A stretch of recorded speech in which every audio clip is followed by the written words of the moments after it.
Hello and welcome to this video on browsers and websites. Let's get started. First thing will be web browsers, or browsers for short. You may hear it called browser. A browser is a software application that is designed to allow a user to view and interact with resources on the World Wide Web, especially websites. So, Internet Explorer, which is indicated by this icon here, is actually the web browser or browser that comes with Windows. It is the Windows default. However, you can get these other ones. There's Google Chrome, there's Firefox, and Opera, as well as a few others that you can put onto your computer. They all allow you to see websites. However, occasionally when it comes to Windows-based things or the Microsoft website, they might tailor their website to work only with this. But the vast majority of websites work with any of these. And there's reasons that people would want to use different ones, but we won't go over that now. You just need to know that you can view websites with these. So a web browser versus application. So to start, a web browser is an application that allows you to view and interact with websites. An application is software on a computer that helps users perform a task. We learned that already. And a website is neither a browser or an application, but can contain applications within them. So the point I'm trying to drive home here is a website is not an application in general, although it can contain applications within them.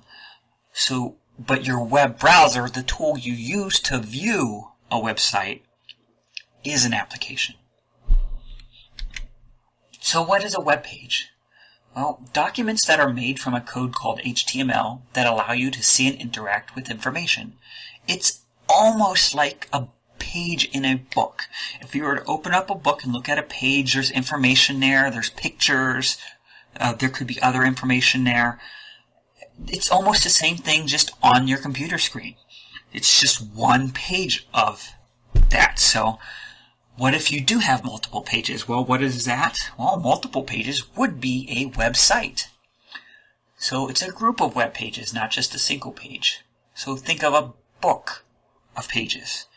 So the best way to think of it is a book is a website, and a page in the book would be a web page.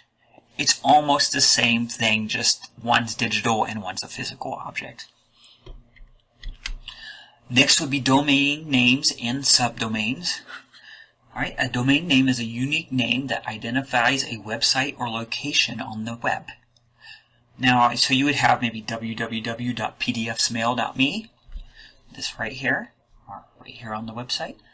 Now, www is not technically part of the domain name. The domain name is the pdfsmail.me. So this is the name of the website. However, sometimes the www is required to get to a certain part of the website. Other times it's not allowed. So if I were to go to calendar.google.com, I could not put a www in front of it. So that's one important thing to remember. You do not always put a www in front of a domain name. Moving along. A web address URL, or URL, as you will probably hear it, URL, is the address of a website, including the domain and the www and anything else in front of it. So if you hear URL, you can kind of think just the domain name for simplistic terms, but there's a little bit more to it than that. So if I were to say URL, what's your URL? Oh, I'd say it's http www.pdfsmail.me. or www.pdfsmail.me.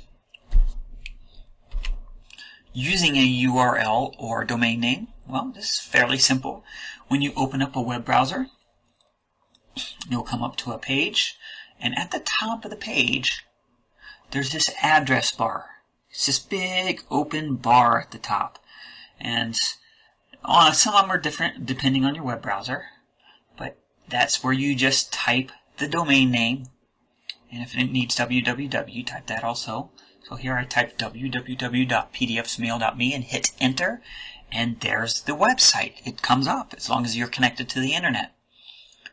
So find the address bar And it's very important. Sometimes you'll get these things on your browsers that are called toolbars. They'll allow you to search or do other fun things. And they can look a lot like an address bar.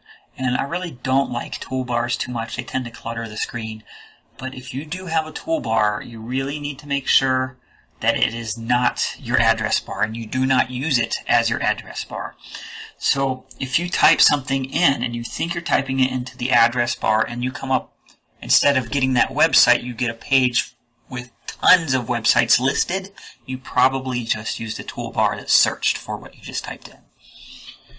And we'll go over that a little more later on. So while we're here, I am going to show you here. So I opened a web browser, and in this web browser, I am going to go up here to the address bar, and let's go to my website, www.pdfsmail.me, and I'll hit enter. And there's the website. Oh, look at those pictures. This is my website, by the way. So I hope this helps. Remember, you can rewatch this video over and over again if you need to, and I hope to see you again shortly.